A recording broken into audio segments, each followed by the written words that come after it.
Return the map. Return what you have stolen from me. This is the Cult Faction Podcast, episode 124. Spotlight on Time Bandits. Superman.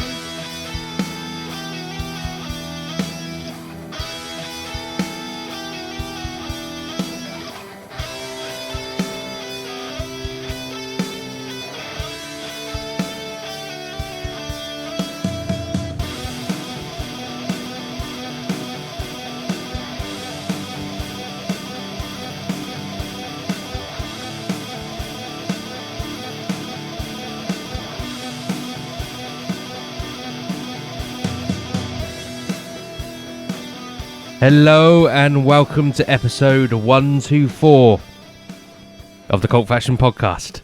I'm a bit flustered because I was trying to get a bottle opener before we started this, and I couldn't find one, which is annoying because I've got loads of them knocking about. Anyway, I'll find one in a minute. In the meantime, I am your host, Damien Hicks, and I am ably enjoyed. I don't enjoy it. Anyone watching will see that we are not enjoying it. No, we're not enjoying. No. I'm ably assisted by Paul Hawkins and Brett Summers. And tonight, our spotlight will turn to Time Bandits, the 1981. Some would say cult classic. Some would say film. We shall decide upon ourselves later whether we think it's a cult classic or not. But before we get onto that, and whilst I find a bottle opener, more importantly, what's been going down in Groovetown? Mr. Hawkins, what have you been up to this week? Anything exciting? I've been buying stuff on Amazon for the holiday. So I found one. Bug spray, shirts, shorts, random stuff for the holiday. Literally, expecting drones to turn up in their multitude. No, that's it. I'm getting ready for holiday mode. Cool. That's it, is it? Cool. Yeah, where are you going? Yeah, where are you going? An island in. This is my island in the sun. Spain. One of those somewhere hot. One of those island type places. Menorca. I think it's Mallorca. You don't know where you're going on holiday. He just opened his wallet and said, "Go and book it." Yeah, I think it's Mallorca. That's what happens.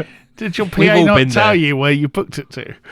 Yeah, it's just it got to the point where I wanted to. You texted him, "Where are we going on holiday?" Quick. I remember it's Alcudia. Alcudia in Mallorca. There you go. Oh, that's nice. Very nice. Yeah. How long for? 9 days. Nice. Or 9 nights. One of the two. Yeah. Oh, cool. Enjoy. That villa or... Well, we got to a point where I was looking around on Airbnb for villas. Couldn't decide on where to go. Gave the other half lots of choices until it just said, look, we're booking somewhere. We're booking that place now. And then we booked an all-inclusive resort somewhere. Well, in Alcudia. It's probably the way to go. I've just got this thing about like booking. I would do Airbnb in the UK. So I've done Airbnb abroad. I don't know. And it's nice. Fills me with dread and fear. I just don't like people. No, I don't like people. So the idea of having to hunt for a lounger by the pool. Oh yeah, no, I don't. Yeah, I just hate that. But you can do villas through holiday letting. We just ran out of time. Fair enough. To preserve our marriage, I just went, okay, yeah. Here's the card details. It's the holiday to preserve his marriage. Tune in next week to see how it went. Yeah, but we don't have to worry about anything. The kids have hot dogs and burgers throughout the day. I do like an all-inclusive. And apparently the old town of Alcudia is quite nice as well, so... we'll have trips out there for evening meals as well if the menu is really rubbish at the all-inclusive. Well, it probably won't be, but it's still always good to... Yeah, and at the end of the day, they've got lager... Soak up the culture. And alcohol on tap. Yeah. And I'll be waving my little all-inclusive armband around saying, more, please, sir. Give me more. Yeah, that's me. Cool. Mr. Summers, how's your week been? It's been alright, really. Just enjoying the last moments of freedom as it's back to school on Monday. What? Hey. Oh, God. Of course it is for you, isn't it? Yes. So the 6 weeks holidays have come to an end. And what have back you to the achieved? grind. What have I achieved? He's got an exercise bike. Yeah, I saw that exercise bike. Still on the old smashing that Facebook. through. Let me show you something else I've achieved. Ooh. His Amex Gold card.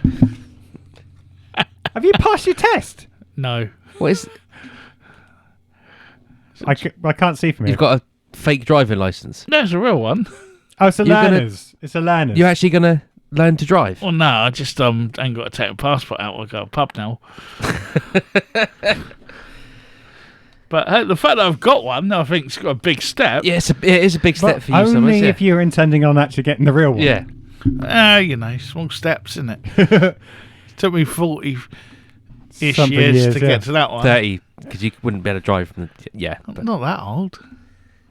Anyway, I've got a skateboard and everything. baby steps. I nearly broke danced in the Olympics. So, you know. Well, anyone can nowadays. Yeah. I wish I bloody anyone did could do that. But, yeah, so basically that's it, really. It's just depression and doom as I go back to work. No, I like my job. Fair enough. I don't like Damien. get. I think anyone would feel this. If you have 6 weeks off, I think there would be a feeling of dread and impending doom. And I bet I'm just going to chuck it all in. Yeah. 6 weeks off. I couldn't imagine having 6 weeks off No. work and having to go back. It would be like, no, Yeah. whatever I'm doing, I'm going to have side hustles or do I whatever. like- Yeah. I'm liking the going back to work, but I'm not going to like the 6:30 alarm. That's the... Yeah. I like my job. I can happily do that, but getting out... If school started at about 10 o'clock, Yeah. I'd go 10 till 6. That'd do Yeah, me. yeah. You know what I mean? That would... I must admit, working from home over these last few years, every now and again I have to like commute into London or get a plane to abroad, and when the alarm goes off at like 4:30, 5, it's like my body's there thinking, Yeah. what are you doing? I know. There's a lot of See, I haven't even schools... had to do that. I've been working from home now. I mean, I've had the odd trip to Guernsey. Yeah, And, that's but what I mean. even It's the then, same here, yeah. because it's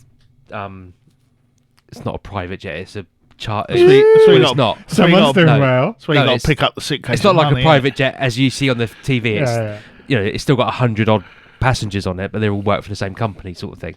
Yeah. So you don't have to be there at silly o'clock or whatever like you have to with a commercial. But it still hurts when that alarm, because I mean I get up at like half an hour before I have to start work, and literally walk from the back door into here. The whole Yeah. Yeah, that commute. I remember that from lockdown. Oh, yeah. living the Exactly. dream.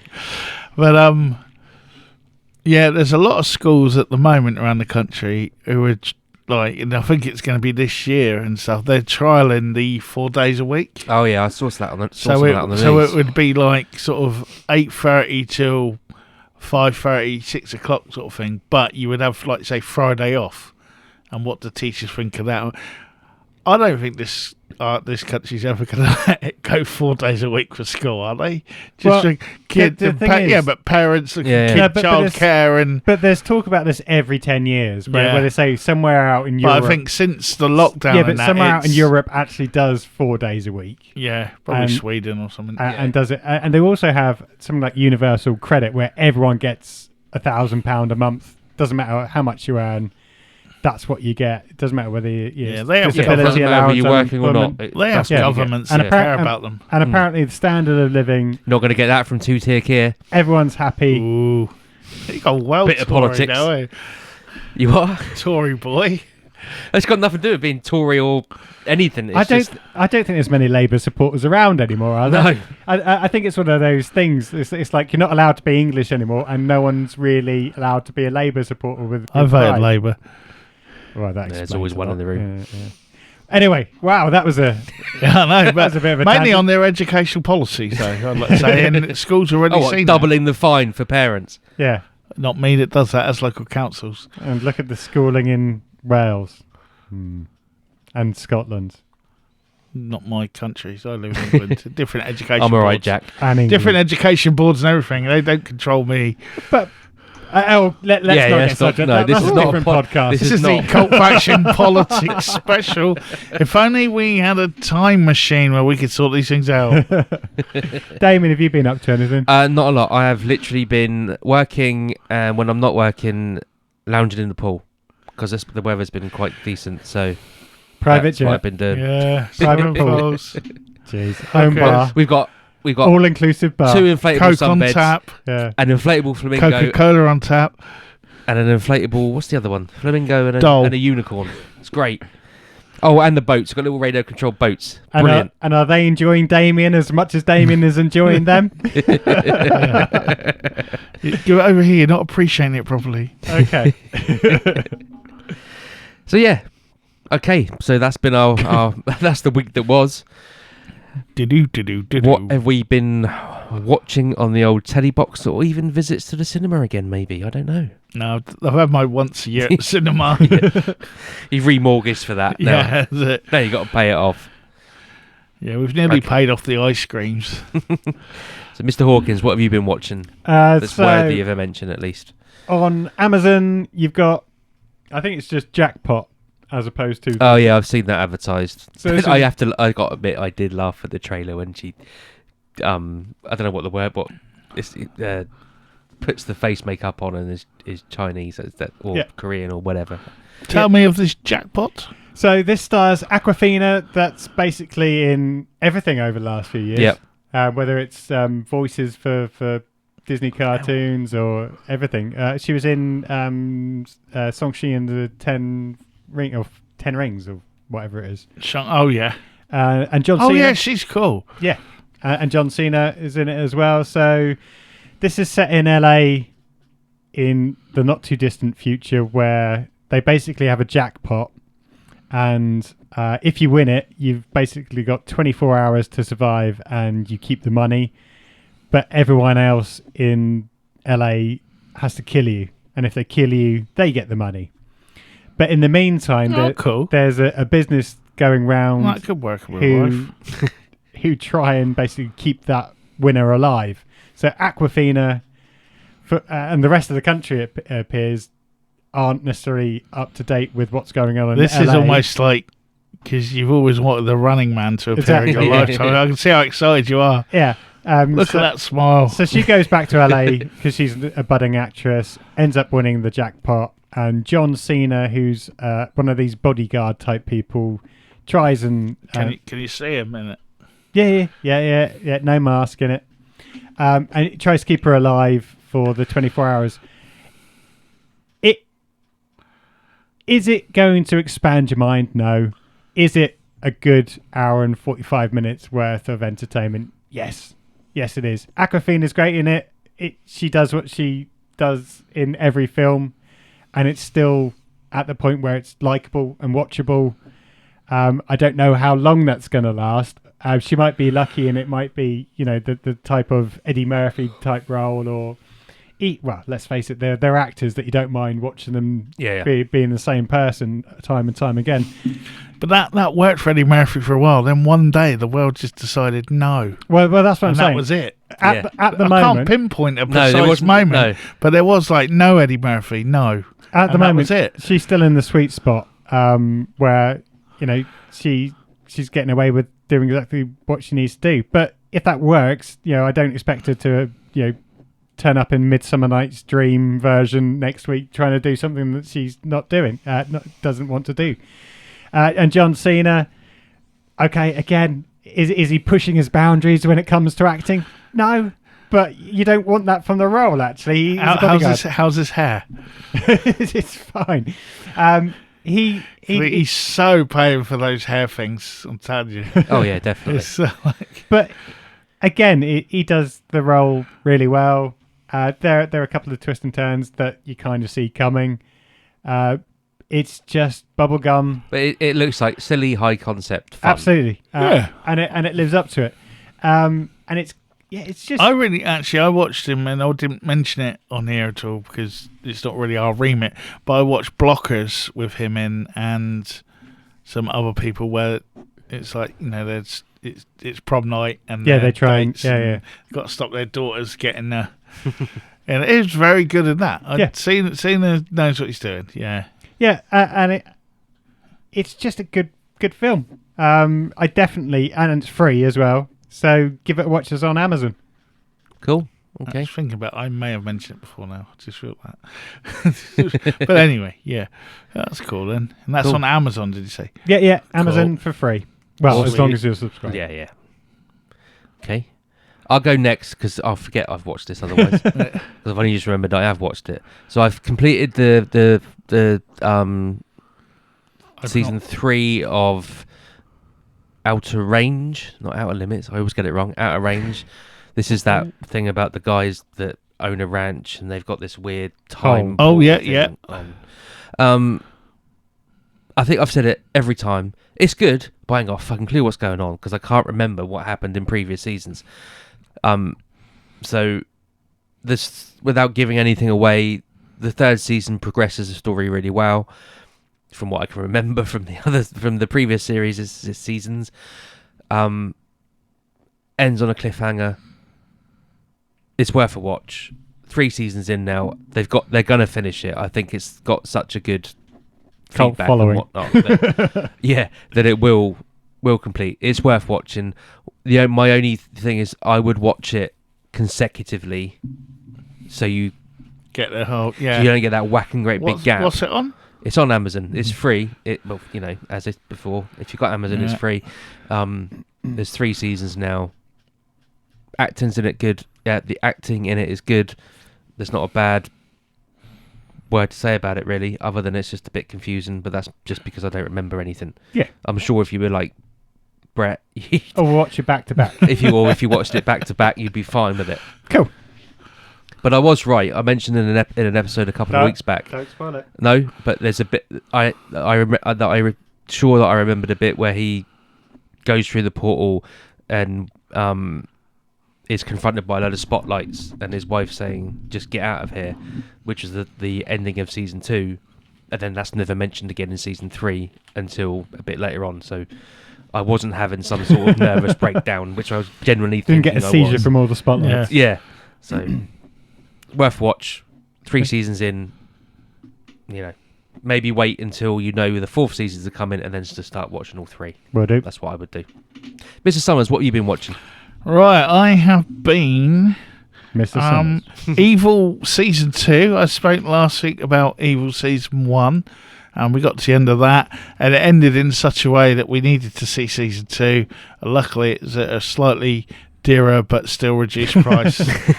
I think it was $5.99 for season 2, which is still isn't bad. And season 3's coming, yeah? No, there's four seasons altogether. It's all finished. So they're all done. Then it's done, yeah. Right. So I imagine season 3 is going to be like $25.99 by then, but they'll be like... And the final one, you have to sign up for 17 years. Got to give a kidney or something. Oh, they can have it.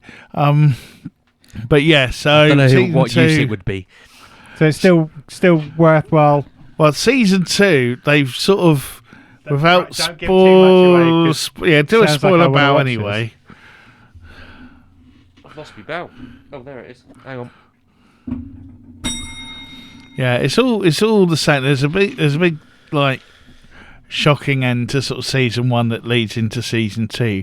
But the sort of side quest on season 2 is that the evil dude Michael Emerson, who plays Leland Townsend, he is now. Although you don't believe a word that comes out of his mouth because he's like a lying, cheeky piece of shit all the way through it, he's now trying to renounce his Satanism and all that, and he's going, but I want to be good, but he's being really smug and really evil with it, and going, I just want to be good, why can't I be like you? Do an exorcism on me, please, why won't you do them?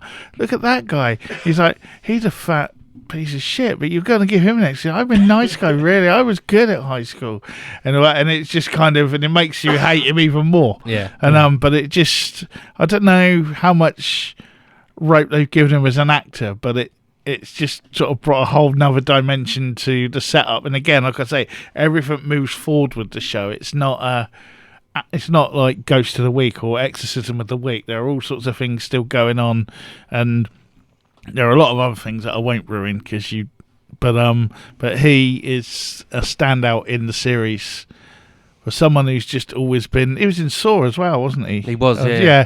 For someone who's always been like the creepy guy, yeah, he's got a lot more personality to his weirdo creepiness in this, shall we say.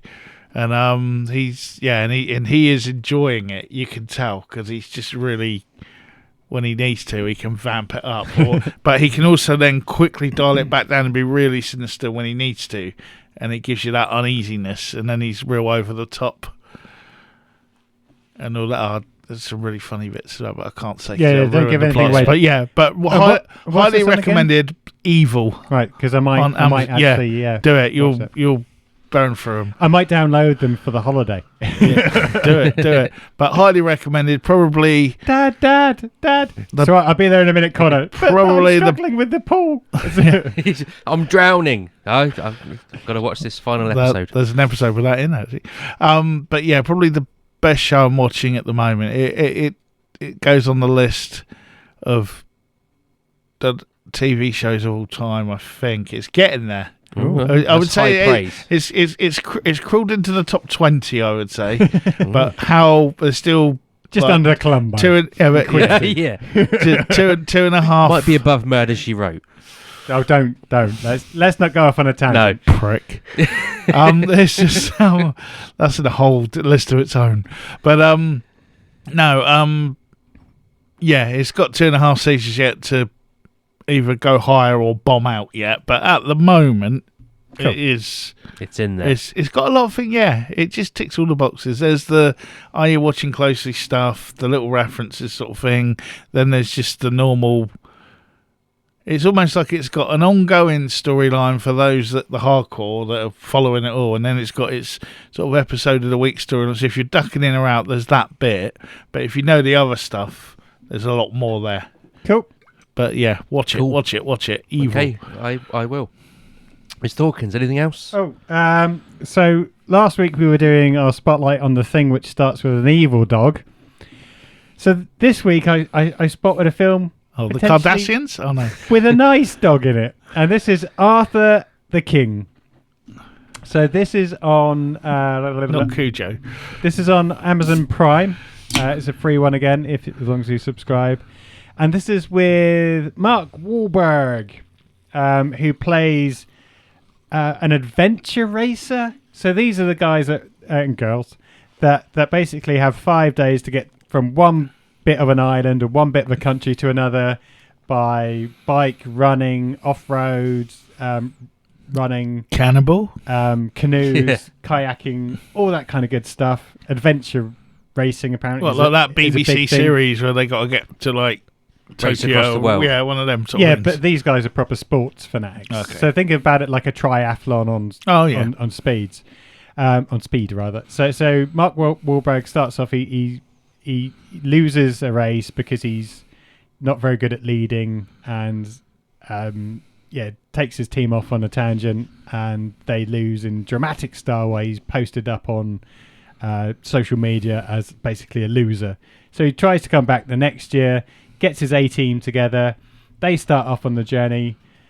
All of them have got slight issues. They're going through the race, and all the while this is going on, there's a dog, a lone and out dog, like the littlest hobo, that's been neglected, been beaten up in the streets.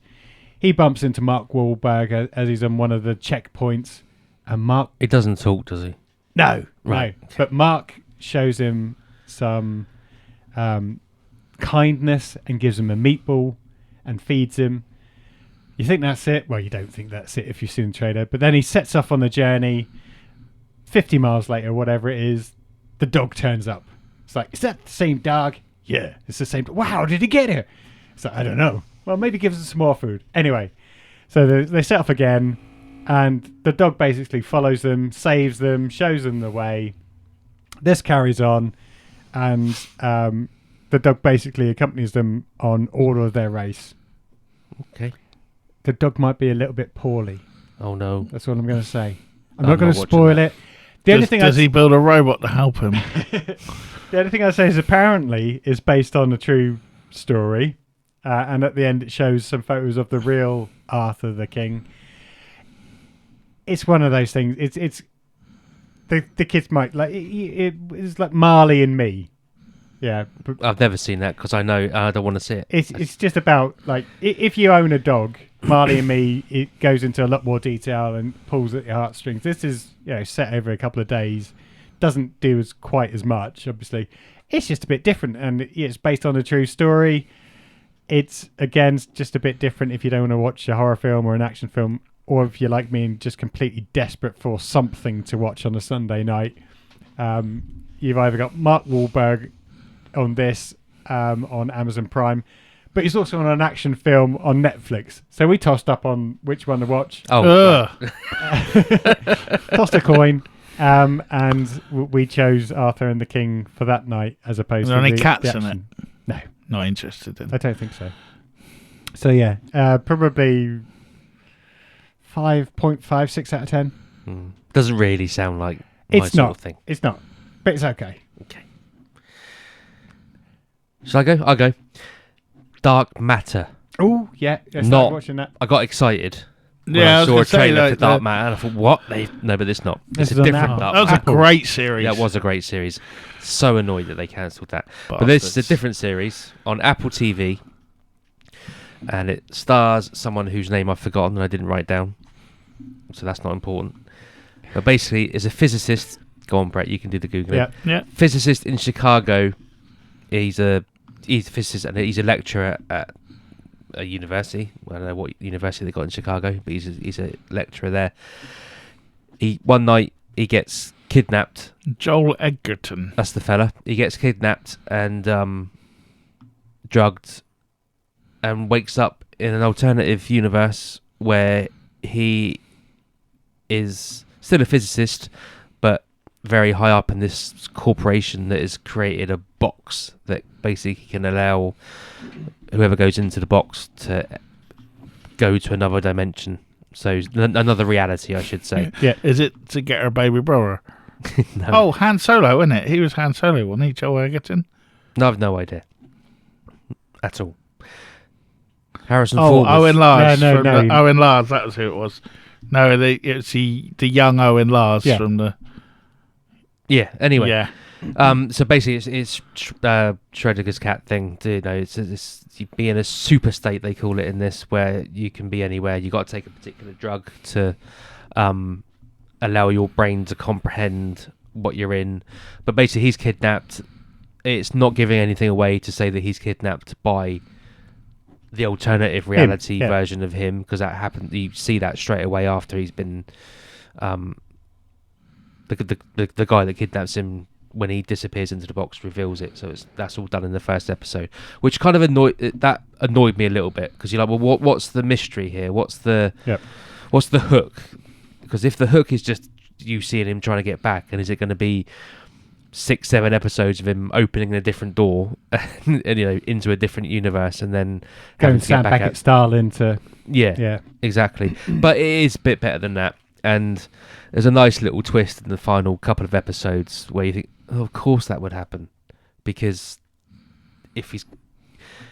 basically the like all of these type of different reality premises, the premise is that every decision you make creates a different universe. So therefore, whilst he's been in and out of the box, there's loads of decisions that are being made. So the ending is a little bit trite.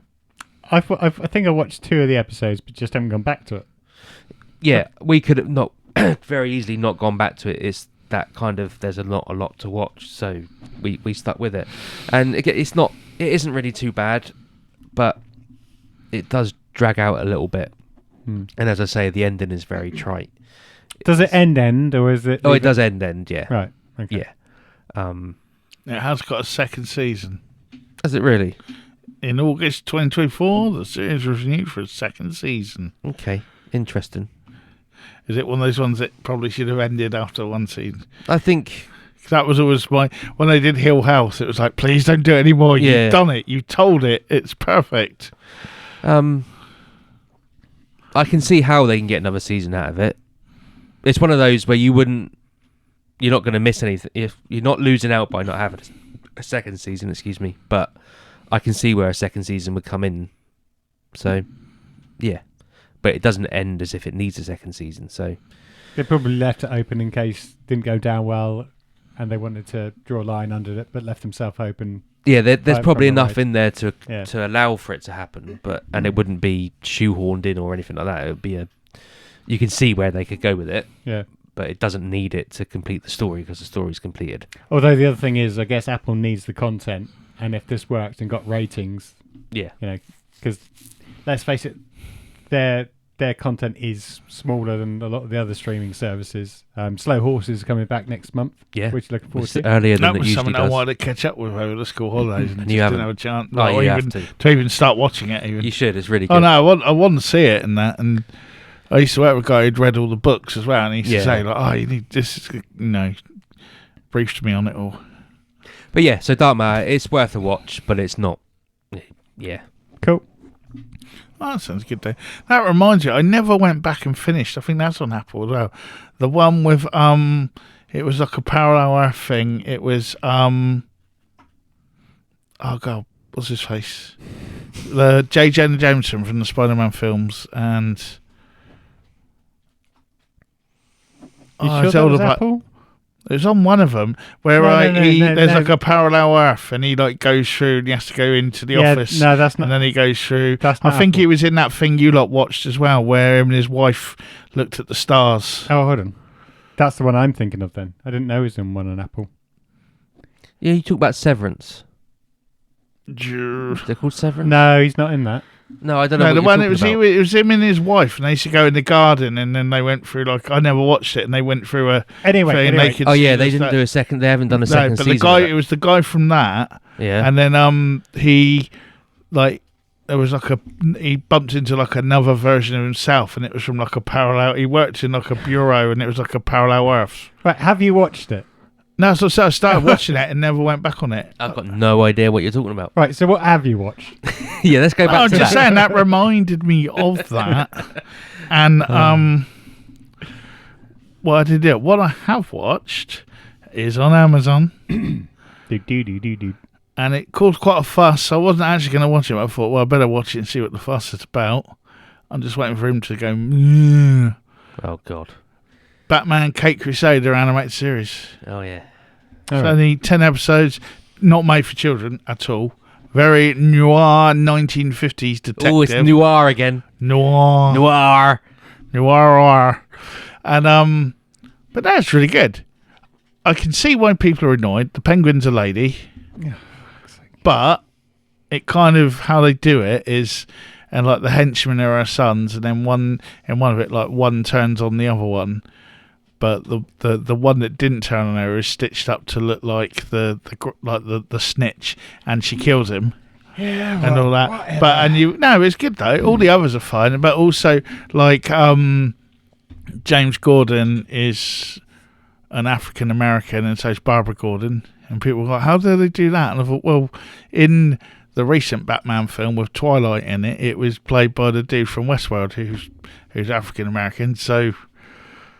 They've played. They've moved some of the races and things around. I think the problem is that everyone's looking now for where the big franchises are almost deliberately doing things for no reason. So there's no reason why. Well, the Penguin apparently, I had a look on but they said there wasn't enough. They needed more female characters. But there's loads.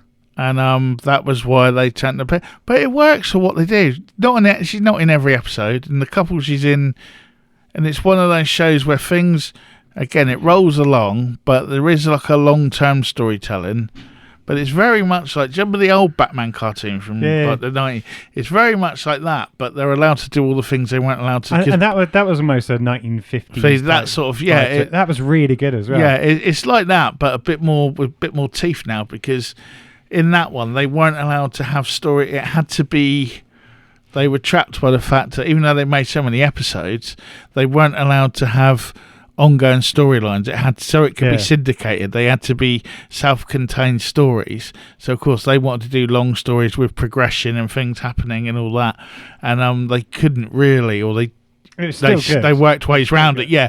Whereas this time they can do it, and you're seeing people get killed, you're seeing things blow up. There's the odd naughty word here or there, not loads, but enough when needed to make it gritty. And also, it's got the detectiveness in it, so you're trying to work it out as well as they are. Of like, well, who's done that? If that's there, then well, why did that happen? Or whatever. And it's right. It's about 10 episodes, I think. Okay. And but don't fall in the trap of like letting little kids watch it because it's Batman, because it's not really. No. It's not. Well, it is Batman. Also, it's not made for little kids. It's made for 40-year-olds who live in basements. But it is really good, and it is very reminiscent of the old sort of 1920s. While you were watching that, you could have been watching Slow Horses. Yeah. But it all blew up because it came out. It came out this month, and like it blew up on everyone was either for or against it. So I needed to see what the fuss was about. Fair enough. Because some people go, "No, how can you do it?" And it's J.J. Abrams or Bad Robots behind it. So he's either like saved it or killed it or whatever else he does. But Bruce Timm, who did the original series, is the main showrunner on it. So it does sort of link into that, but okay, yeah. But mainly, there's a lot of psychological noir stuff as well. But the main thing is, it's all the characters you know. A few of them have been tweaked here or there as a different race, and the Penguin's a lady, but that's it. The rest of it's kind of what you know and love of Batman. Cool. Okay. Anything else you watched? Time Bandits, mate. That's what you've watched. Series. Oh, the series. Yeah. Okay. Can we? I've got a bit on that. Can we have that on the end after the other one? Well, that's what I was saying. I didn't know whether you wanted to do that. No. That's a good idea. We'll do the film and then we'll talk about Time Bandits. Cool. Okay. You watched anything else, Mr. Summers? No, that's been the main things really, because it's been getting ready for school. Get ready for school. Yeah, pretty much. So the only other thing I've watched is I've got 2 episodes left of the latest season of The Boys. This bang on form as it always has been. There's some yeah. Have you been to the convention yet? I think so. I'm going to say Human Centipede. Oh yeah. I've been. Yeah, that was There's that the bit when they go to the farm. I found hilarious. What's the farm? When they've got to escape from the. Have you seen it yet, Paul? I'm trying to zone out. Oh yeah, with the So I'm trying to zone out because I haven't seen any of the latest. It's just hilarious, just brilliant. And then so I've got 2 episodes left. Can't wait to get to those 2. It's just brilliant. It's just so funny and stupid. And what you were saying about Homelander earlier in a couple of episodes ago. Yeah, you're spot on. They're really, really ranking up. And that's what I said. And then people in America were like, "Wait a minute, he's bad." Yeah, it does make me chuckle. Oh, just to scale back, sorry, it was Counterpart, J.K. Simmons. That was the show. Oh, I started watching that, but never went back to it. So, they go through like this little airlock. Yeah. And but they're allowed to go between the 2 universes. That I never went back to that either. That's a long time ago, that one, wasn't it? but now I've enjoyed The Boys, and it ties in well with the other one, the next gen one. What's it called? That's been mentioned a couple of times, isn't it? And like some of the characters that appear from that as well, like they're only sort of in the background now. When he's trying to recruit, he's got like the blonde girl and the other. I would have spotted that because I haven't seen Gen V. Whatever, that's what it's called. Gen V. Yeah. Yeah. Cool. All right then, should we go straight on to Let's do it. The Spotlight. Produced by Handmade Films on a budget of around $5 billion, Time Bandits was met with media acclaim in the UK due to it being marketed as a Monty Python film. However, it became a huge success in the US, where it was correctly marketed as a family film, eventually grossing roughly $52 million worldwide, making it the 13th highest grossing film of 1981.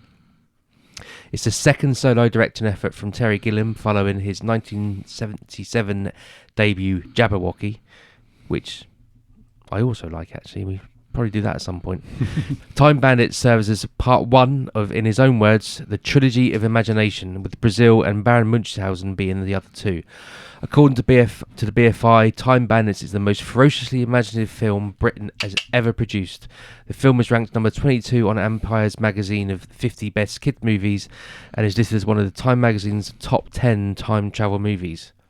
Tonight, we're going to find out if it's worthy of those accolades and whether we think it is a true cult classic or not. But first, let's take a look at the cast. We got David Rappaport as Randall, Kenny Baker as Fidget, Malcolm Dixon as Strutter, Mike Edmonds as Og, Jack Purvis as Wally, Tiny Ross as Vermin, Craig Warnock as Kevin, Ralph Richardson as the Supreme Being, David Warner as Evil Genius, or just Evil, John Cleese as Robin Hood, Sean Connery as King Agamemnon, or the Fireman, and the Fireman I should say, Shelley Duvall as Dame Pansy, Ian Holm as Napoleon, and Michael Palin as Vincent. For some reason, I've missed out, what's his name? Peter Vaughan? Yeah. As the ogre. I must have copy and paste error there. So as usual, we'll talk through the film's plot, but before we do that, let's reminisce and think back. Did you mention Derek O'Connor as well? Probably not. I don't know who. He was Redgrave. He's the dude from Lethal Weapon 2. Okay. I killed your wife, Riggs. But he's Irish. Oh, yeah, I know. Yeah. Great article on him on cultfaction.com right now. Really? Okay, good. Go and check that out. Sorry. Had to get that in. Yeah, fair enough. I also didn't bother putting Jim Broadbent on there because he's like, I could just go on and on. Anyway, so memories, Paul. I watched this film over and over again. Loved it. Yep. It was similar to Star Wars. If I was sick from school, which I was quite a lot. Was you a sickly child? There were periods of time when I wasn't at school, and I would either watch Star Wars on repeat or Time Bandits on repeat. It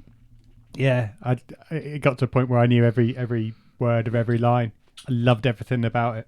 Cool. Mr. Summers? I remember not liking it as a kid. I remember this came out, and I remember there was The Wizard of Space and Time as well, and I remember liking that better. Really? I don't know. Well, I can't remember what was even in that film now. Same as when I couldn't, it was like watching this for the first time, in all honesty. But I don't know if I just remember him running around a lot. I don't know if that was cooler or what. This is one I think I watched it and then just never went back again until now. Until now, okay. So I'm pretty much the same as you, Paul. I never watched it until it was probably on terrestrial. It must have been a recording on Channel 4 or something. Yeah, exactly. It was probably one of those films that was put on over Christmas back when the Christmas movie that they put, it was a big deal to have a film on TV. Yeah. So we probably had a VHS copy from that, and same as it was just one of those, summer holidays or whatever, not getting pissing down with rain. So what can you do? You watch this. Yeah. And then Nightmare on Elm Street 3, Inner Space, and Back to the Future. So, yeah, same as, could probably quote most of it, and even before the rewatch of this week, there were still some lines that I knew I could still quote, like What With Christmas Coming Up and all. So, yeah. Favourable from... Did you say What With Christmas Coming Up? Yeah, that's one of the lines I could always remember. Oh, right. Sorry, yeah. This is coming very... This is gonna I thought it meant, Jesus, No, I'm not thinking of September? Christmas now. No. When Robin Hood asks him... It's like, what with Christmas coming up and all. Anyway, so let's go through the plot. We'll start with Paul. Okay, suburban England, circa 1981. 10-year-old Kevin is enthusiastically reading a history book and relaying the information to his parents, who are largely ignoring him, being more interested in discussing the latest kitchen gadgets. He is sent to bed, and when he turns out the light, a knight on horseback bursts out of his wardrobe and vanishes. The following night, Kevin is desperate to go to bed in the hope something similar happens, but is told he must wait until his dinner is digested. When he finally goes to bed, the wardrobe opens to reveal a band of vagabond dwarfs who attack him, demanding to know where they are. Mm-hmm. Cool. So we get a nice little setup. We get Harry from Boone. We get Harry from Boone. Boone. We get.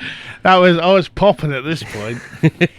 And almost a RoboCop style of absolutely was exactly what I was going to say there. Yeah, and product placements. Yeah, it's all very much kind of consumerism, Pulverhausen. Yeah, type thing. This is it. They're more interested. You know that the conversation the parents are having is, you know, the Morrisons have got this new gadget or whatever, and we've got a double-headed hedge trimmer or something. And even the game show on TV, very much RoboCop. Yeah, it's literally your money or your life or something like that. Yeah. The money or your life. So the guy is literally, if Beryl, that's the name of the character, if Beryl gets the answer wrong, her husband goes in the pot.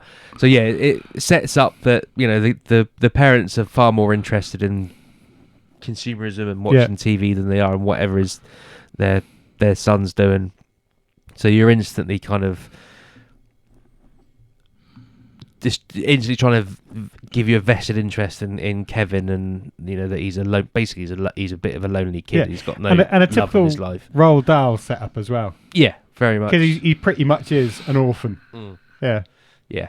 I got Harry Potter vibes as well. It's the traditional children's literature thing, isn't it? You know, sort of. The parents up there, we need a way of getting them there, or go off somewhere where the parents are there. Yeah, definitely. The classic stereotype. I mean, his history books are his escapism. Yeah, and all the things, and well, pretty much looking back now, most of the stuff you see in his robe is something that appears later on, isn't it? Yeah, absolutely. Yeah. No, I liked it. It's a very good start. Cool. Okay, do you want to with Harry from Boone? With Harry from Boone. Who I do wonder if he did anything else. It was nice to see him. Anyway, so Kevin stomps back up to his room. He was in Only Fools and Horses. Yeah, he was the nightclub guy, wasn't he? No. He was a gangster. Sort of. So Rodney starts dating with his wife, an older woman, and then it turns out that he's just come out of prison, or husband's just come out. Dale takes the kick in instead. Yeah. Anyway, back to little Kevin. So during the struggle, Kevin's bedroom wall moves to reveal a time portal. It just keeps going back and back and back. And at the same time, the Supreme Being appears, whose map of the space-time continuum the robbers have stolen. And you get a really cool booming voice. Return the map. I've forgotten who the actress now, but it was one of those proper old school dead on dudes on the other. Kevin follows the dwarves. Ralph Richardson. Kevin follows the little people as they escape through the time portal, landing in 18th century Italy as Napoleon laid siege to the city of Castiglione. Well done. Having impressed Napoleon with a violent dance number, the robbers become his new generals and are invited to dinner. They like a dance number. Where the conqueror gets drunk and rants incoherently about how history's greatest leaders have all been under 5'1" before finally passing out. The robbers steal Napoleon's fortune and escape with Kevin through another time portal. Now, this was very weird, but I liked it, and just the fact that seeing what's his face as Napoleon, I forgot, it's Derek. Who's Napoleon? No, it's Ian Holm. Ian Holm, yeah. So, you know, another unexpected journey for Ian Holm. The whole setup of this is brilliant. We get, you know, the Time Bandits appearing up. The whole pushing back the wall is like cool. And then just the setup of, you know, Napoleonic France, or wherever it is, Italy, whatever. Italy, yeah. Yeah, big old budget scenes. There's a lot going on, yeah. That you'd expect in like a proper war movie. And then it cuts back to me and my shadow. And then they get Napoleon's, you know, favour, and then they steal from him, and then they disappear down the time hole in the space of about 7-10 minutes. Lovely. Yeah, this is a fast-paced film. Yeah. There is no hardly any slowdown. Yeah, We'll come to but that in a minute, but it's almost like they had to get back to the history presentation, San Dimas High. Exactly. Yeah. But the nice thing about Gilliam in this, there's lots going on. Doesn't feel rushed. Even when they're sat around the banquet, it probably only lasts 40 seconds to a minute. But lots of stuff happens. Yeah. Lots of dialogue. Lots of them looking around for what they can pinch. Really impressed with it. I mean, it's a good start. I'll say that. There's a clue. Cool. But it does. Yeah, it does. Right. It's almost. I've got Bill and Ted vibes, even a bit old school Who vibes with the kind of. I do think they use some of the same sets, especially later on. It had that kind of. It was educating the kids a little bit whilst having a fun adventure. Yeah. That kind of. And I was sat there thinking, can I get a scheme of work out of this? Probably. But yes. Past you. Okay. So they escape through the time portal. They land in a forest in medieval England, where Randall, the robbers' self-appointed leader, confides in Kevin that the fabric of the universe is far from perfect, since their employer, the Supreme Being, only had 7 days in which to make it. Using the map, the robbers plan to make their fortune by exploiting the many rifts in space-time. While walking through the forest, they are captured by a gang of thieves who take them back to their hideout.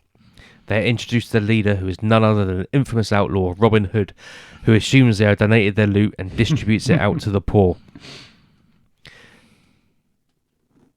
Shall I go? Yeah. So this is my favourite part of the entire film. You've got,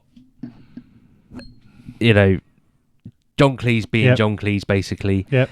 But the ridiculous amount of cartoon violence that is put into this short scene, basically. It's like it must only be about 4 minutes, 5 minutes ish, maybe even shorter than that, and it's just so silly. It's right up my alley in sense of humor. The guy that speaks incoherently and has to be interpreted by Marion. I mean, that's pure Monty Python's anyway. Yeah, it is. I just think it's brilliant. Just cracks me up every time. And just to look on their faces where he starts handing out all the goods that they've just looted. Yeah. I liked it all, apart from John Cleese. I like the lines of it. Just something about him. I always think he's sort of. He does it with a kind of like, I'm John Cleese, you should be grateful I'm doing this. Rather than he doesn't, So I know what you mean in other stuff, but I'm not getting that in this. But I think I'm just. You just don't like John Cleese. There are bits of his things I like. He can beat a car out with a branch good. Yeah, but the other thing is that Gilliam's got him, and he's got Michael Palin in to do specific roles. Yeah, but that's my thing. I think it. Well, Michael Palin co-wrote it, so. Well, he had all the knowledge. You had the guy that knew all the stuff and had been around the world and been there, and you had the guy that could make the film. And then it was like, I suppose you better get John in, and he'll still do something. And then it's like, it was almost to me, and again, even with the Palin cameos with Shelley Duvall as they go through time, and there's different time variants of them or whatever, it was like, was it needed? Did it need to be? Oh look, it's Monty Python. I think it almost pulls it down a little bit and takes attention away from everyone else. Yeah, in that way, because the other guys are carrying the film. None of them are on the poster. Do you know what I mean? It's all look, it's Ian Harm. Oh, it's John Cleese. Oh, it's and like you say, I think one of the giveaway, like you said, in England, it was marketed as a Python film. And no one gave a shit. Yeah. And it was like, by then. Well, I think it's more that it got criticised for it being marketed as a Python film when it hasn't got all the Pythons in it. So if you were going to watch that, so take yourself back to 1981 and you're a Python fan and you go to watch Time Bandits. I don't think they did. Well, no, there was part of the problem was like they're expecting Monty Python. They were people were so, and then when the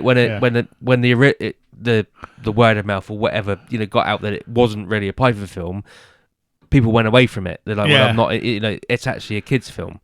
And so they got George Harrison to pay for it again. Yeah. But no, I don't know. It just I like John. I think John Cleese's character in this is perfect. I think he plays it really well. Like he's basically almost doing a Basil Fawlty sort of thing, where it's on the out. He's like, when he's waving goodbye, thank you so much, thank you. What awful people. Yeah. That is, and it's also a kind of, even he's dressed like Errol Flynn, but Terry Gilliam's done a thing where he's actually an aristocrat, and he kind of reminded me of Robin Hood from the Walt Disney cartoon. Yeah, but even more. Oh, he did. It's that kind of accent. Yeah, proper. Well, he was a nobleman, wasn't he? Exactly. Technically, yeah. But they've kind of subverted that. Well, it reminded me of the Robin Hood from Maid Marian and the Merry Men. Yeah. Because he was like the posh one who was kind of a bit didn't really get involved in it all, and everyone else was doing it really, but everyone else thought it was him. But no, I don't know. It was just that was the one bit over the whole thing. I think the sort of the ghost of Python just distracted from everything else.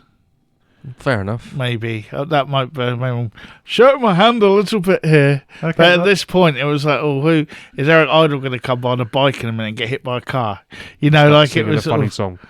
Yeah, it was kind of like, and it had that sort of, and I was starting to feel that kind of Python.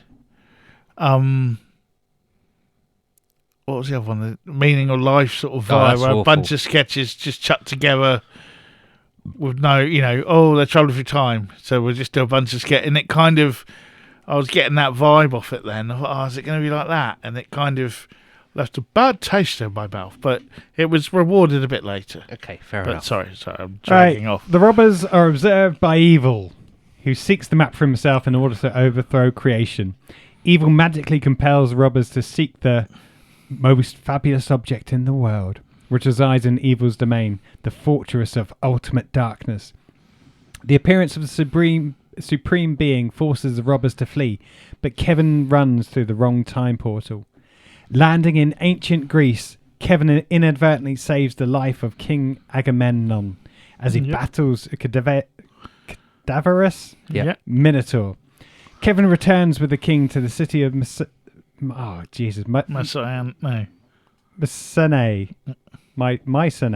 where Kevin decides he wants to stay. He just returns back to the city. At a court banquet, Agamemnon proclaims Kevin his son and heir. To Kevin's horror, however, the robbers appear disguised as entertainers. They rob Agamemnon's court and kidnap Kevin under the pretense of a magic act, making their getaway through a time portal. Okay, so lots going on with this one. We see Evil, who is evil. And it's just brilliant the way he just like there's a lot goes on in when you see Evil that you can't put down in paper really. I mean, how they wrote the script or if they did, I don't know. It's the Tron dude, isn't it? Yeah. It's just the way he just doesn't care about anything and just like instantly gets rid of people if they have a crossword. But it is so silly. It's like was the first guy who blew up Jim Broadbent as well? Could have been. Well, because I thought, it was Jim Broadbent. I know the voice. And then he appeared later on, but then I thought they probably do that. Yeah. But, well, Michael Palin is one of the band of merry men in the Robin Hood scene. He just doesn't do anything. He's just in the background. I think he's one of the ones that spits when they walk past them all when they're spitting at the pan. Spitting whatever it is they're spitting out. He's one of the ones doing that. So, it wouldn't be surprised if Jim Broadbent is also in that scene. Yeah. And the other thing is as well, and I think they do this really well in such a short space of time, is that Kevin's finally found a true father figure that loves him instantly because he saved his life, made him heir and son. He's the most relaxed I've seen Connery in a film as well. He actually looked like he was enjoying himself, and not just kind of he was trying to be cool. He was probably being paid a shed load of money to be on holiday in Morocco. Exactly, so, yeah. You know. Yeah, that's true. And I read up about the script where it was like when he pulls the helmet off, it'll be someone like Sean Connery but less expensive or something like that. Yeah. But for me, this bit, so the whole being in Evil's domain is again, I think I find hilarious. You know, when he shoots his little laser at it, and then you just hear a scream. He's like, "Oh, sorry," and then you know, the guy asks him, if you're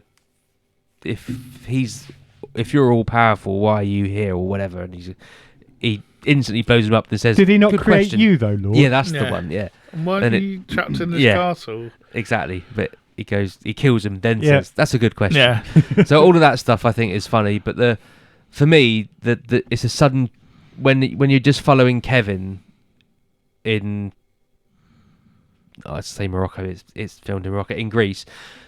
It's a real sudden change of pace. The whole thing slows down and it feels a bit odd. Just because from the very beginning, this is your different scenes just chucked together with a basic. This is where I was starting to feel that this is going to be like Python, where they're just going to go somewhere for a reason that they could, or that set was free that day, and then find a way of linking it. You know, like that was when I was starting to get that vibe. I really got it though. I get the point of it, but it's such a it just went on a bit long. But I guess change of pace. I think it's because it was Connery. They wanted to get their money's worth, I suppose. but that wasn't. See, I found it completely different. It felt like actually it was more mellow because Kevin was home. He'd found his home now. Everything was tranquil. Everything was soft. Everything was, different pace because he was happy. And again, yeah, that's the point of I get that. That is 100% the point of that segment. But I just remember it just feels such a even being a kid, jarring change of pace. Even being a kid, as soon as the Time Bandits turned up, and you knew they were going to take him, they take him away. It was like almost as a kid, just gut wrenching, because it's like, no, he wants to be there. Leave him. He doesn't want to go with you. Yeah, and then they kidnap him basically, and then the look on Connery's face where he almost realizes that he's not coming back just for a split second, and then it cuts. Yeah, it was. They've done it well. I like the escape. That was quite cool. But this was the bit, as I say, where I was like, is this just going to be like a bunch of just historical sketches tied together somehow? But I did like the evil bit, though. It reminds me, and I was thinking about this when it was on, the cutbacks were almost... I don't know if anyone done anything like that before, but it almost became a staple of what would come later on with villains. Like your Power Rangers, your Terrorhawks, like you get the bit where it cuts to the villain's lair and you see them even just talking, and then it cuts back again. That, but it's also the costumes. Actually, when it was like 12 Monkeys, funny enough. Yeah, it's a lot. Yeah. Yeah. So and that was Gilliam as well, wasn't it? Yeah. So even the costumes in 81, still for evil, I thought were looking back now, it's like actually they did a bloody good job of that. Yeah. Although there was a bit later on where it went a bit Mr. Creosote. I was like, using the old props again. But yeah, no. Right. Evil was that whole bit was David Warner. Yeah, that was it. He that was what he was born to do. Oh, is it me now? It's you now. Ooh. So after escaping through the time portal, I kind of gave this away just now, Kevin and the robbers turn up on the deck of an ocean liner, where Randall tells Kevin that he has located the most famous object in the world.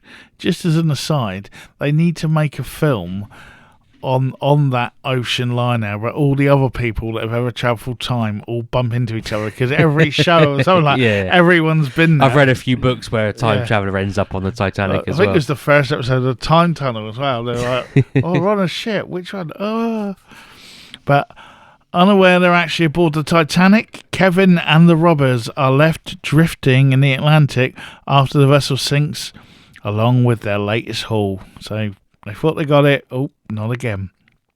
Luring them with the promise of the most fabulous object, evil draws Kevin and the robbers into the time of legends, while they are hauled aboard a fishing boat by a man-eating ogre, Winston, and his cannibal wife. Under the guise of treating his bad back, Kevin tricks Winston into allowing the robbers to hurl him and his wife overboard before the gang escape in the monster's boat. The vessel runs aground on the bald head of a wading giant.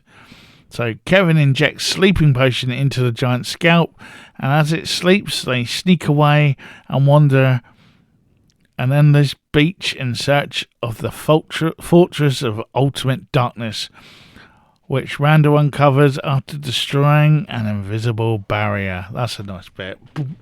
Yeah. Yeah, I like that bit. I like the whole ogre scene. I've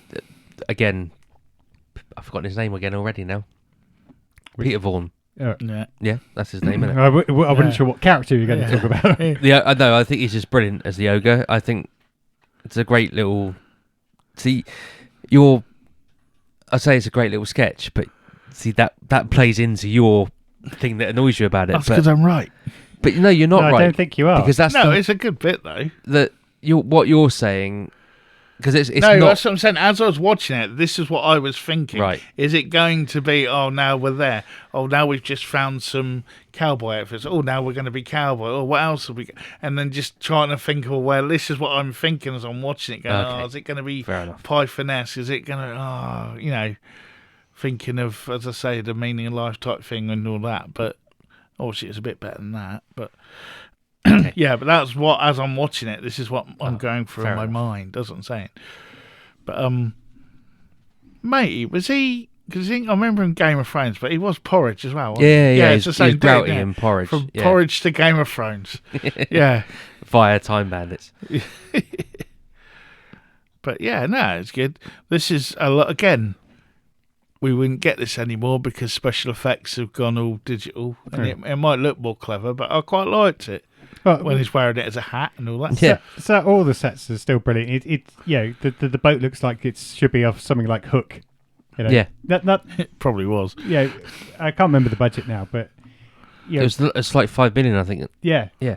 And which obviously back then was still a huge amount of money, but you certainly get the whole and this comes into things like everything that Gilliam's done with Baron Munchausen and all that kind of stuff. It's just I have no idea where they come up with some of the ideas for this. Yeah. But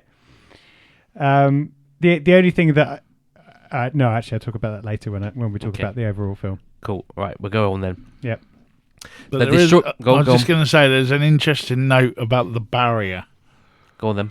Where apparently, according to Terry Gilliam, I noted this down, David Rappaport, who was the main guy, was believed that he got the part of his acting on his acting ability alone, not just because he's a little person. And when they're all moaning about him when they hit the bar and that was them actually just moaning at him because I don't think he was that liked by the other little people. Oh, okay. Because he was a bit more like, I'm actually an actor. You're here because you're little. I'm here because I have my acting. But, and it was a bit like, so when they're all moaning at him, they were kind of freestyling insults that they really thought about him and stuff. Cool. And they got a bit touchy about me. Good to know. Okay. So Kevin and the robbers are lured inside the fortress by the sight of the most fabulous object. But that object proves an illusion and evil snatches the map. Kevin and the robbers were imprisoned in a cage suspended above an abyss, but managed to escape by making a rope and swinging across the void to safety. They make their way to Evil's throne room. While retrieving the map, Evil transforms Og into a bipedal pig. They decide to split up into various time periods to get help. Kevin confronts Evil, who is about to eviscerate the boy, when the robbers arrive with reinforcements gathered from various periods in history. They include an army of cowboys, a squadron of archers, medieval knights, Randall in a tank, and Wally in a spaceship. Evil effortlessly dispatches all of them in as if he's like an army, a Swiss Army knife. It's got all these little gadgets that basically come out of him. He's about to kill the robbers when he himself is destroyed by the Supreme Being, manifested in the form of a smartly dressed old gentleman, like some sort of civil servant. The Supreme Being reveals that he allowed the robbers to steal the map in order to test run his latest creation, evil. Yeah. It's just totally bonkers. That's the point of it. This is a family film. It can't go too deep in the killing of people, if you like. It's all got to be a little bit silly. But it still has it, and that's the good thing about it, and that's what turns it from being a kids film into a family film. We talked about this before. It's still dark. Even this,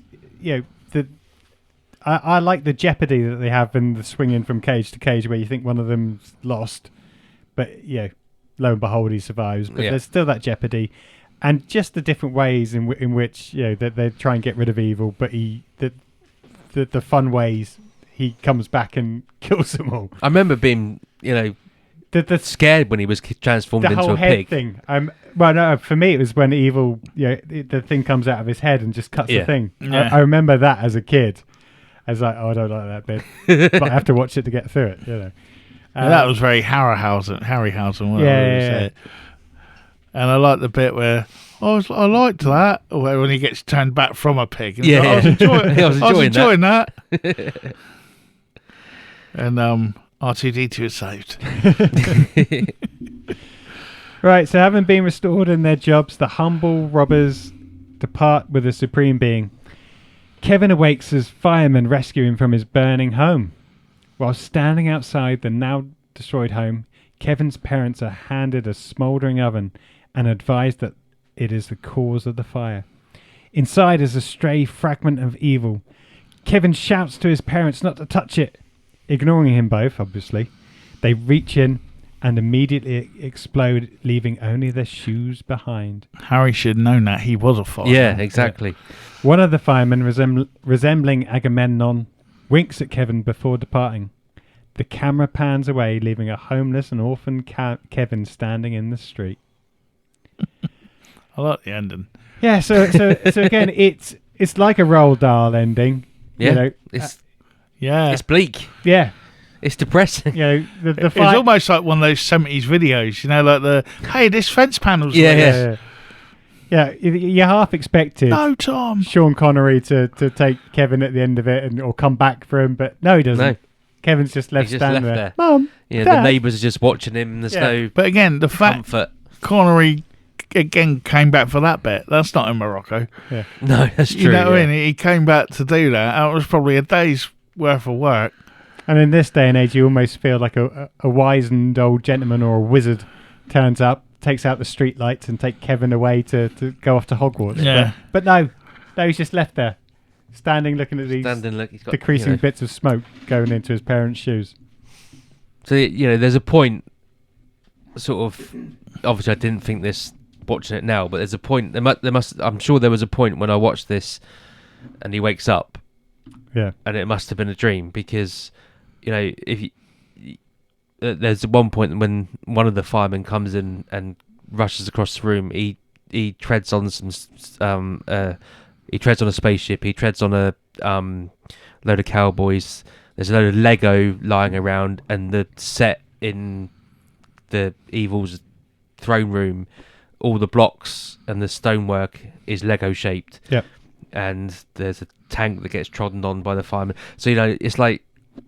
It's almost as if they filmed it to go, if we can't get away with this ending, then we'll just say it was all a dream. But because I'm sure they must have tested it with audiences. Well, I'm assuming that's always been a thing. They don't just do it now. So they could have gone off with this ending's too bleak. We just say it was all a dream. Because that's what it feels like when he first wakes up and you see basically everything that's been in the lair. In the throne room is on the floor in Kevin's very Wizard of Oz-ish in a way. Exactly. That was there. There was going to be a sequel. Yeah. But David Rappaport had died and Tiny Ross had died and Jack Purvis died the following year. So they were planning it in 96 with Time Bandits 2 and it was written, but we never ever got to see it, so it got shelved. So it's on Terry Gilliam's shelf somewhere. So we would have found out what happened to poor old Kevin, who in real life went on to play keyboards for Super Furry Animals. Did he? Yeah. Not on the album. I think he was like a touring music or before they got found. Okay. But he's done a few things. Cause I was like, what? I might have met him and not realised. But yeah, but I did like the ending, and I think the ending works for the film. Yeah, because in Japan they don't die. No, that got. Oh, where is it? Right, let me find it in my notes. I had it somewhere. Because it's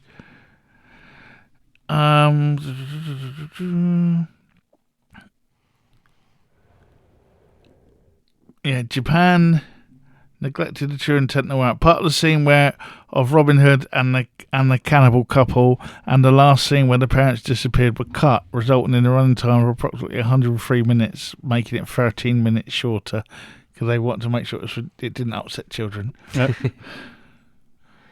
What? I said yep. Oh, I thought you said nope. Oh, I can understand why they did that. Yeah. And Gilliam had to fight for that ending because they wanted it to be a dream or whatever else, and they were like, no, you can't do it, but... No, I think the ending's perfect for the tone of the film. This isn't a patronising kids film. It's, like you said, it's a family film. It's like not I'm saying, you got the hint for a sequel because of how what happens next. It leaves you wanting more. Connery giving him the wink. Yeah, who doesn't want a wink from Connery? Who didn't get a wink from Connery in those days? Oh. Cool. Okay, then. So probably that was the best wig Connery ever had in a film as well, apart from Zardos. No, it's better than Zardos. No, I think it is the best wig he's had in the film. That's a whole episode in itself, isn't it? Connery wig. The wigs of Connery. So, I'll go to Mr. Hawkins first. Oof. I'll go for the positive. I unashamedly loved it. I completely still fell in love with it. It did exactly what it needed to do for what it set out to do, i.e. these are time bandits jumping through different time periods. They spent a few minutes in each time zone. Something completely wacky happened in it. But there's the overall story arc. You felt for all the characters. David Rappaport, actually, I think, shone in that. Even little bits where he's sat on the Titanic just enjoying his cigar and champagne. Little bit. Just little one-liners or two-liners or little dialogue. He kind of steals the show. It's not Connery. It's not the other Python actors. And it doesn't matter whether he's a dwarf or a little person or whatever what I call the right them term is now in those days. He steals the show. He has the ability to become this bastard of a boss, but also has his tender moments too. Yes, he's trying to look out for himself, but at the end of the day, he's not. He's also looking out for the rest of the bandits and Kevin as well. I just thoroughly enjoyed it. Gilliam's got some works that, and same with Monty Python, that I just don't get on with. Yeah. This absolutely isn't one of them, and this is what a family film should be. And in the 80s and even now, I think they've lost what family films are all about, and the too mediocre or play it safe. This was still at those time where a family film could be dark. It could have nasty bits in it, mixed up with the nice bits. I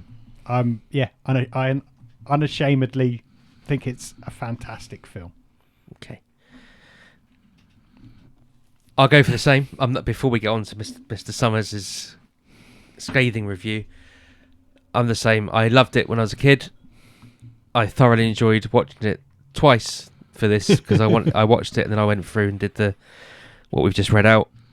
And I didn't resent doing that. Sometimes when we do this, it's like, I've got to do this again. But no, thoroughly enjoyed it. There's enough in it to make it a true family film. There's elements that dark. There's elements that are just plain silly, and that really does tie into my sense of humour. The way that you're in there. The way it's shot, you're in there with Kevin and the little people. It's not. There's hardly any shot where it's above them. So you always feel immersed in there. You're part of their gang when you're watching it. And You're not observing. You're in there, and I think that was obviously done on purpose. But it makes the film all the better for it. And pacing is brilliant all the way through, apart from what I mentioned earlier with when he lands in Greece. It just slows it down too much for me. But other than that, thoroughly enjoyed it, and we'll be watching it again soon, I think. The only thing I forgot to say is there are still bits in it that I don't like on purpose, like where the things come out of his head. That still gets me. Yeah, I'm 47 years old. Yeah, I still got the twinge of fear when he gets turned into a pig. And to do that, I just think, bloody hell, that's quite clever. Mr. Summers. Yeah, go on then. Here we go. No, I've said most of it through it. I think the film suffers from its overshadowing of the ghosts of Monty Python. And I think that's probably, like you said, we talked about that earlier on the podcast and stuff. I think when it does work brilliantly. Could it have been a little bit tighter?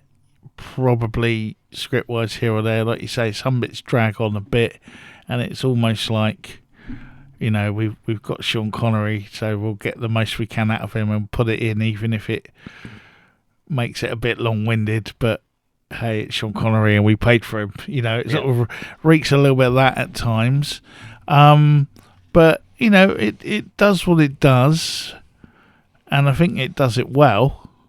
I just think it needed to be a bit more, like, tighter on the plot a bit, and also you get the ambiguousness of evil and the supreme being and all that. I think they could have made a bit more out of that. There were little hints, he made it in 7 days, or what if he made you and he made you. It's almost like they started doing that, and then someone went, no, we won't do that anymore. Now you're just going to take over. And they forgot to carry on doing that. And it's almost like it was written on someone else wrote that bit, or again, and that's where a little bit of it didn't end up as bad as I thought, where it looked like it was just a bunch of different scenes put together to make it, which it didn't, because it actually did flow better than I thought. But as I was watching it, that was, as I say, that was my thought, and occasionally that sort of came back. But I can imagine if that's Palin and Gilliam and everyone else as it's going on, that is again the Ghost of Python sort of filtering in of like their process, not just the thing, but their process of how they did things. Where sometimes when you've got actors and stuff, let them act a bit, give them a go, and put them on the bloody poster. Shea Duvall's on the poster. She's in it for like 4 minutes. Yeah. You know what I mean? To be fair, I think Palin doesn't need to be in it. There's absolutely no need for. Well, him and Shea Duvall have no real thing in it, and there's sort of. Yeah, but you can say that about a lot of films when they just drag in cameos nowadays. I don't think there's any difference. Yeah, but most of the cameos nowadays, they're not in a big picture on the poster with their name in it. But at the same time, they are. But you also got to think, you've got to market the film. Yeah. Oh yeah, no, not being starring David Rappaport. But David Rappaport But if George Harrison's paying for everything, you don't need to worry. You still need to make your money back. Well, You've got to remember, they never worried about any of his other films. What you're saying is rubbish. I'm going. Back in a minute. Okay, but yeah, I get what you're saying, but you do have to market the film. Oh, yeah, I understand that, but so starring David Rappaport is not going to cut it against featuring John Cleese and Michael Palin. Yeah, but they're not even. It's just a picture of a boat. They're not even in the picture on the poster. Like you say, if they'd done that, made it a family thing, and they go, "Oh right, little people, like kids probably would have wanted to go and see that." And maybe, I don't know. Make it. I get what you're saying, but then that's also part of his mindset. Is originally. He's an artist, wasn't a director. Well, yeah, again, that's what I said. So, that's where the Ghost of Python which he would have been more at that point, that's where it haunts it, because they're just doing what they did all the times before. By the time he gets to Brazil a couple of years later, he's not making films like that at all anymore. This is all still kind of, and I guess you can see it in the progress of him as a director if you want to go that way, but it is, it's Life of Brian, Holy Grail, Mean the Life, Time Bandits. You can see it's that style of bit by bit by bit pasted together, and it works. I'd say 75% of the time in this. It was by no way what I thought was going. The worries I had were kind of pushed away by the fact of like the acting and that. I mean, the guy that plays Kevin was Craig Warnock was really good as Kevin as well, because you actually give a toss about him. Yeah. He's not there just to, we're seeing it through his eyes, and he knows more about it than anyone else. It does work really well, and but as an overall, have we given a score yet? No, not yet. No, I'm not giving a score yet. But overall, it's an enjoyable romp. Cool. And from a technical, my points are more on the technical side of it, really. But as a story, this is the thing. I think what you're calling out as a negative, I see as a positive, because the target audience for this film is. Yeah, so I'm looking at it from 2024 eyes. It's for adults to watch with their family, and so you want to capture the imagination of, say, I don't know, 8 to 14-year-olds in 1980. It wouldn't capture their imagination now. Don't get me wrong, but in 1981 when there was no internet, no YouTube, no video games, we believed a man could fly. Yeah, to capture their imagination, you have to do that fast-paced, short, almost sketch-like. We've done that bit. We've got to move on to another part in history. Otherwise, you're going to lose the younger part of the audience, and it's. I agree with that. That's what. So what you're saying is a negative. I think is actually a positive in the target audience they were going for. No, I'm just saying when they done it, I think they could have made the script a bit still keep the jumping, but just make the script a bit tighter. I mean, see, it's really weird because I kind of get, even though I haven't been in the room, I kind of have a feeling what he was saying, but it's weird seeing the film and watching the series. That's what I was going to get onto next, but on Apple. And I think this is... Well, let's do our scores there, then go on to the series. That makes sense. That's a good shout. That's what I was trying to hold back up. Yeah. You go first, Mr. Summers. You give us a score. Okay, I'm going to go... It gives me a poor benchmark to work on. Whatever I do, you just want to do the opposite anyway. If I give it a 10, you'll give it a 1. Avoid him. Yeah. It doesn't matter what you go for it, Brett. Whatever you think is an honest. No, I think it's a good mid-range children's entertainment film. I'd go like a solid 6.5. Okay. Because it is, it is fun. It is doing. Has it got its problems? I think it has. But I'd still, if it was on, it's one of those what I call a Sunday afternoon film. If I turned over and it was on, I'd probably carry on watch it to the end and enjoy it. But would I go, oh, where is it? I want to watch that today. Probably not. Fair enough. Mr. Hawkins? See, it's one of those films where I completely disagree with everything that you've said. You're allowed to. No, but you But also, I don't have that nostalgia of it because I didn't like it when I was little. I don't, so it's not a... But even with my older eyes, the points that you raise, I actually think what it achieves in the short space of time is quite incredible. It jumps around absolutely because that's the whole premise of the film. They're time bandits jumping from time to time. They don't do much banditting though, do they? Well, yeah, they do. They steal from Napoleon. They steal from Agamemnon. Okay, some of their loot has to be given away. But just to, as I said, there are some Gilliam films that I just don't get on with, and some Python films that I just don't get on with. and this isn't one of them. And it's not a Python film. No, it's not.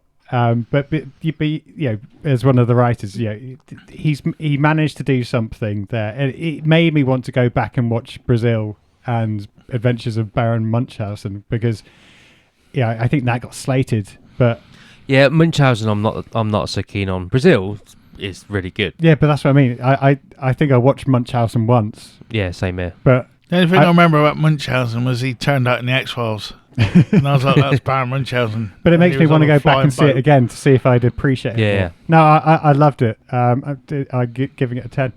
I don't know whether I've ever given a film a 10 before. But I loved it as a kid. Surprisingly, I haven't seen it in donkey's years. Probably because it hasn't been around to buy or rent, and I didn't have a DVD. But yeah, 10. Cool. Okay. Whew. I'm in shock with the 10. I was expecting the 6.5 from Summers, but I wasn't expecting a 10 from you, Paul. I wasn't expecting a 10 before I watched it. Fair enough. So I've defended this film to the hilt against Mr. Summers'. It's a 2. Negative praise. I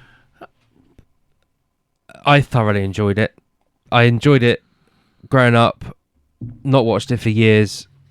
And I thoroughly enjoyed watching it the 2 times I've watched it this week to prepare for this. There are bits that let it down. I can't get over the change of pace midway through when he lands in Greece. That just knocks some of the scoring off for me. The ending, I think, is perfect. The beginning is perfect because you're immediately invested in Kevin, because you're basically, it pulls at your heartstrings immediately. Lonely kid. Parents don't care for him. All he's got is his books. That's because of the skills of Harry from Boone. Yeah, quite possibly. And you got a nice early appearance of Jim Broadbent, probably a year or so before you turned up in Only Fools. So, all in all, same as you, Paul. Absolutely loved it, but it does have its flaws. There could have been some more expansion on, like you said, Brett, the supreme being and evil. What actually is going on there is, it's just you got the creationism thing. Well, to me, it starts off really cleverly because you got the whole, well, if you can do that, why can't you do it? And then you zapping people, and then it's like, then they just forget they ever done that, and then it just turns into, I'm going to take over the world, ha ha ha type thing, and it's sort of. And I liked the first bit. Well, this is a bit different. They're playing it almost, I can't think of the word to describe it, but they're playing it like, godlike in all the different questions and all that, and then they forget. Yeah, that's fair enough. Anyway, so I'm gonna give it an 8, which almost pains me, but there is a lot of flaws in it, so that drops it down to an 8. So what's that? 24.5. 24.5. So where unlike last week, We'll see if it fits. See if this works this time. It does work. It's working today. Oh, I've just done the smallest to largest though, so let me change that round. So that puts it level with Theatre of Blood on 24.5. So just 0.5 above Say Anything and 0.5 below Gross Point Blank. Still in good company. You talk about the film, the TV series, whilst I take a whiz. Okay. Well, I've only seen. Have you seen the whole of the TV series? That's available at the moment. See, I've only seen the first episode so far because I wanted to just watch it as a comparison piece with it, and I enjoyed the first episode. I think Kevin, who at one point played by Kal-El Tuck, for a second I thought it was Nick Cage's kid because he called his kid Kal-El as well, but no, there is another. Yeah. But very similar, like the parents disregard again. They're not as evil, but they're more. It's more focused on technology and talking to each other on their smartphones. Yeah, and they're almost times moved on. Doesn't. Yeah. And they're just ignoring him and all that. So you still get the neglect and all that. No, I enjoyed the first episode. I mean, obviously they've got 10 episodes to fill, so like every one of the bandits has got a backstory. It looks like and Lisa Kudrow, to be fair to her, looks pretty much like she did in Friends, and it's 20 odd years later now. Yeah. So, however old she is now, good luck to her, because she's not ancient. I mean, no, but I mean, it's 20 years on. And I don't know what I did 20 years ago. 61 she is now. Yeah, you know what I mean. But then she's also minted. So, but no, it's a good thing. I don't think the fact that they're not little people impacts on it. Because I never thought, I think each of them were characters anyway in the original film.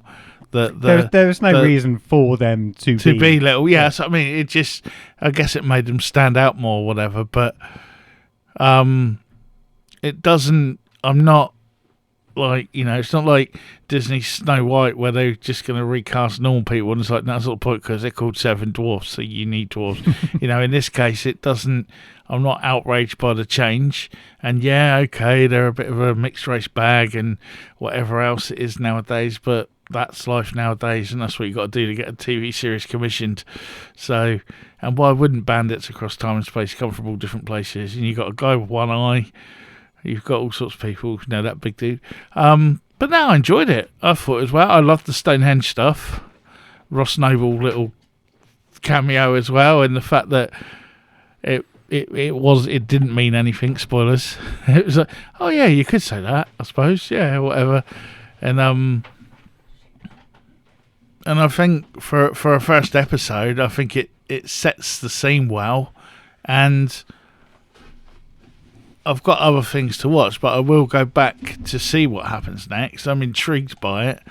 I like how they've done it so far. Be interesting to see how much they stick to the film and that. But you've seen some more now. Don't worry about spoiling it. I'm not worried. Yeah. So I kind of am. Oh, and I liked Jermaine Clements as pure evil as well.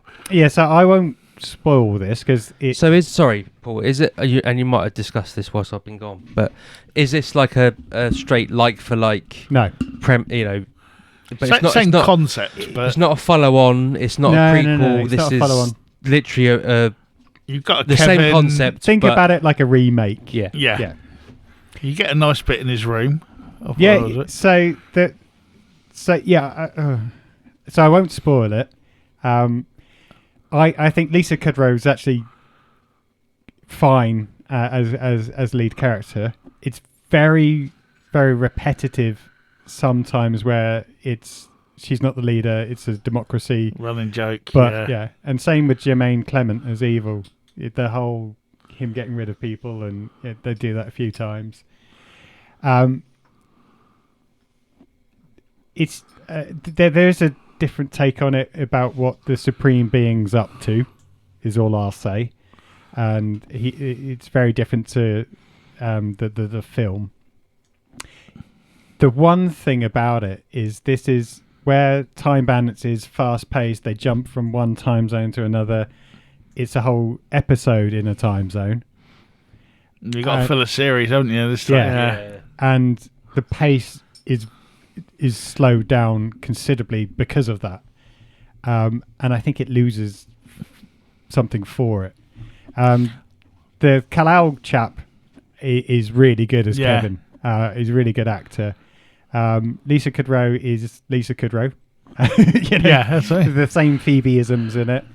There's nothing wrong with that. No. Kind of fits that sort of. Yeah.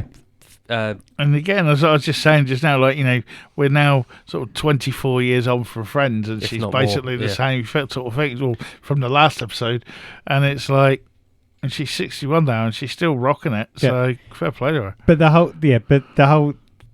there's a completely different spin on this in regards to the fact that Kevin doesn't hate his parents don't hate him.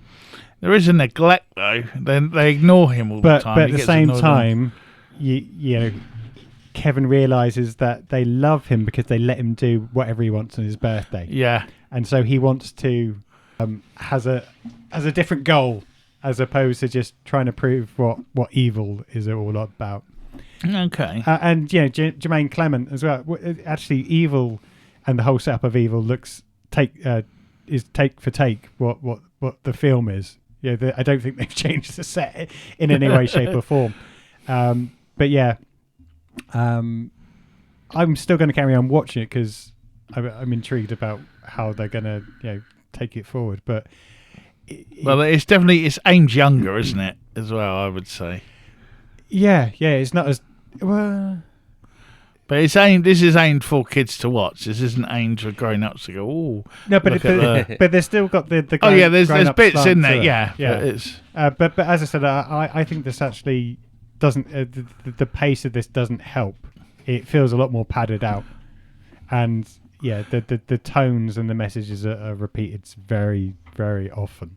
Yeah, but you got to remember it's once an episode. It's everyone's first episode, isn't it? That's TV scriptwriting 101 nowadays. And he's got a sister this time, which may who doesn't like anything he likes, and is throughout the series. So they try and add in something for everyone. Fair enough. Yeah, that's but TV 101 now. But there's also, I mean, there is.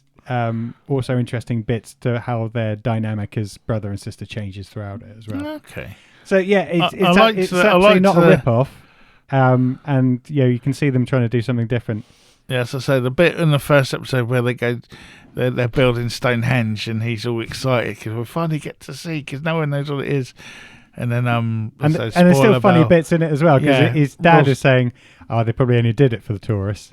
And he goes up to the guy in Stonehenge and says, "So why are you doing it?" It's like, well, it brings in people, doesn't it? We've got a stall over there. Do you want to buy something?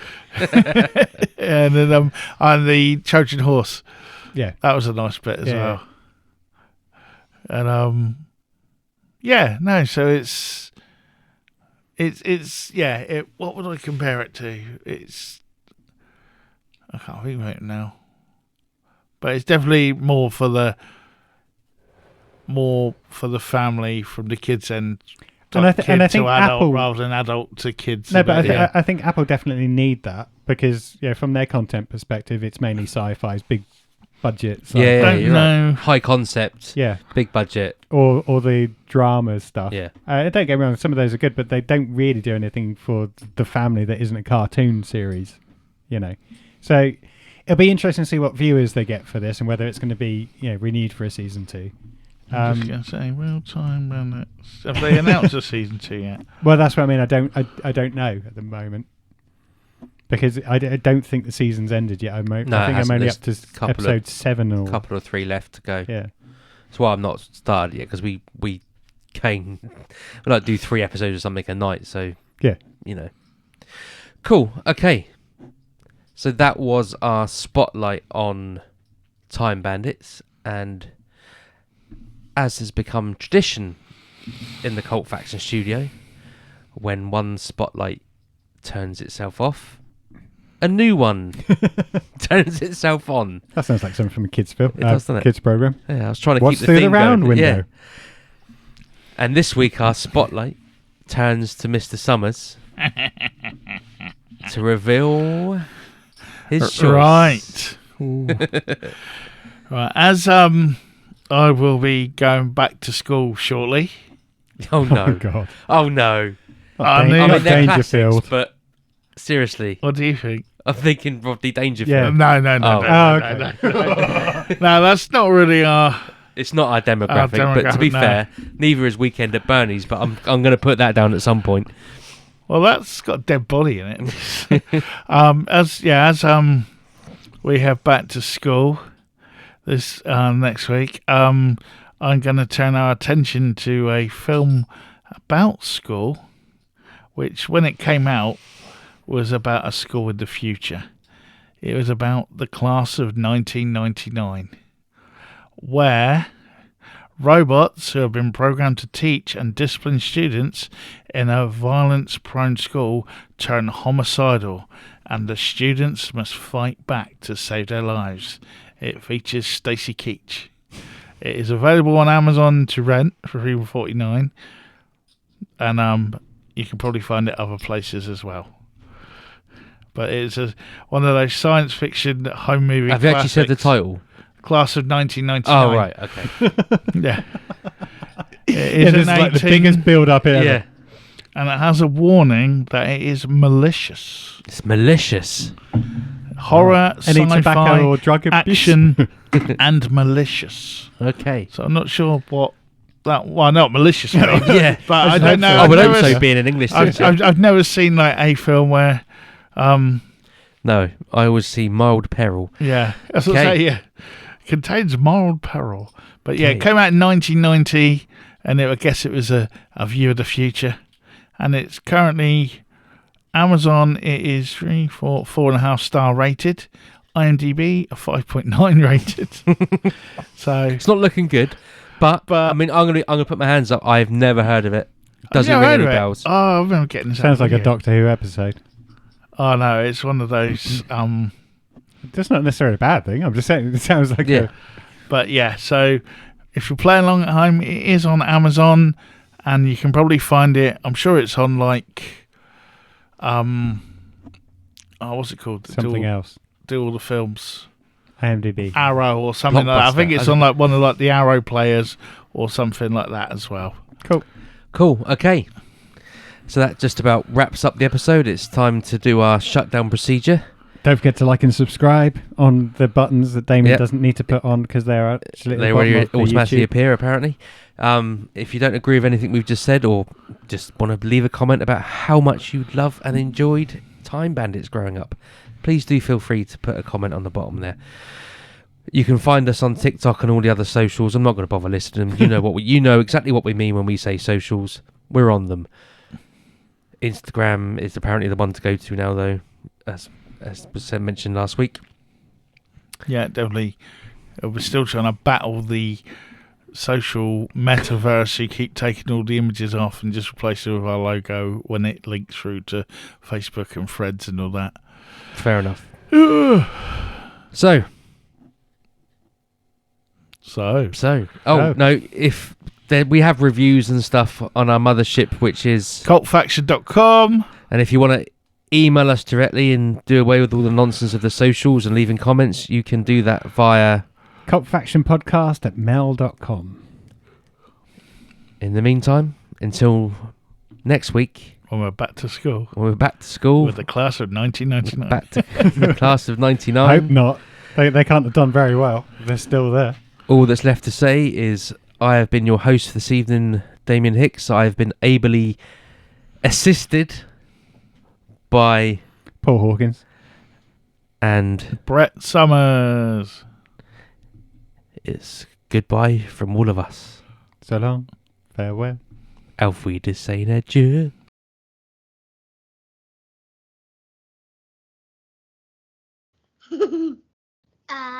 Superman. Sound checking the sound. Sound is being checked. How is the sound? Checking the sound. Checking the sound. How is the sound? Sound like what Albert Wilkins. Where is the sound? Brixton Broadcasting Corporation. And we're getting wavy lines. That's cool. I now just got to work out how to get power to my laptop when I'm nowhere near a plug socket. I know you probably shouldn't think that's probably right. And always look on the bright side of life or something. Definitely writes to that one. Yeah, and he'd come after you as well, I reckon. Yeah. He would nowadays, he's skint. Yeah, exactly. We're going to go and press record on the, we'll on the old recordy.